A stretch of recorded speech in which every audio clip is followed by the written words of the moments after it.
All right, friends, I have compiled a list of the mistakes that piano players make. And you might be thinking, what? Piano players are perfect. We don't make mistakes. But we actually do. So I wanted to talk about some of the most common ones so that you can check to see if you are making these mistakes, because if you are, that's okay. You can bring some awareness to them and then start working on not making them anymore. So it's gonna be a win-win no matter what.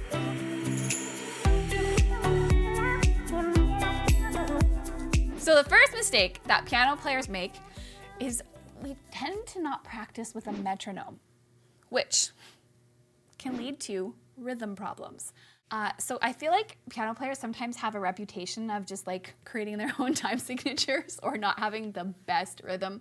I know I certainly do. And one of the ways you can correct this is by practicing with a metronome right out the gates. It's not super fun. It can be really frustrating.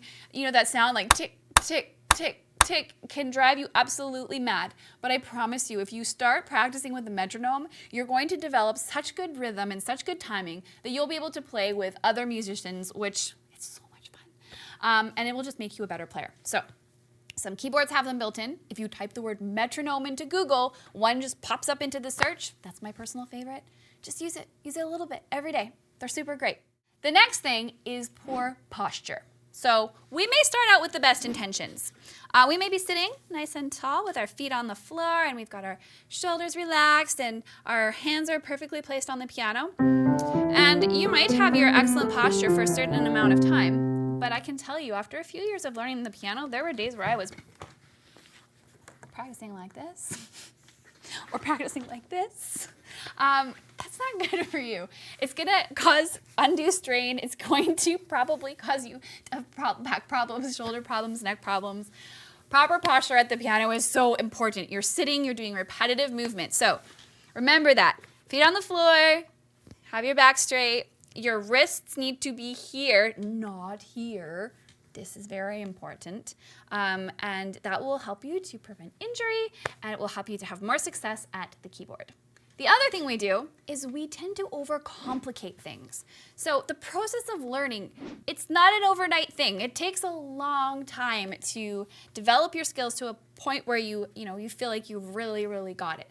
So I think a lot of us have this tendency to just put way too many expectations on ourselves and create these practices or these goals that just are just too much. Keep it simple. You just need a little bit of time on technique, you need a little bit of time on developing new skills, and you need a little bit of time on working on your songs. You don't have to practice for 5 hours a day. 30 minutes a day, every day, wow, that adds up. And if you do that consistently, you're going to become amazing at the piano. So don't overcomplicate it. Keep your practices simple. Technique, new skill, song. That's it. To further that, another mistake that piano players make is that we don't make a plan. So if you sit down at the piano and you're just like, I guess I'll play this song, la la la la la, oh, I should practice a scale. That may serve you well for a period of time, but if you have a plan, if you have a goal, if you're like, okay, I want to be able to play these 5 songs by the end of 4 months from now, and you write it down, or you're very clear on your technique goals. I want to learn these scales. I want to be great at these triad inversions. Make a plan so that when you sit down to practice, you know exactly what it is that you need to be focusing your time on. So keep it simple, don't overcomplicate it, but definitely have a plan. Another one is we tend to not stretch. I forget this all the time. So if you play the piano for a long time and you're not taking good care of your body, you're going to run into trouble. So I have a lot of struggles with my forearm. It gets tense and tired. So if you remember to work a good stretch into your practice routine every day, oh my goodness, this feels amazing. You are going to be way better for it. So place your thumb, inside your hand, and then just kind of gently push your wrist forward. You can do some shoulder rolls, stretch around. And don't keep your practices too long. If you're at the piano for more than 30 minutes, you definitely need to get up. I actually personally get up like every 10 minutes for a wiggle break. So there's nothing wrong with that. Get up, shake it out, sit back down, and get back to work. Take care of your body, stretch, move around, and you're gonna be the better for it. And my final, possibly most critical mistake that piano players make is that we don't connect with a community of musicians.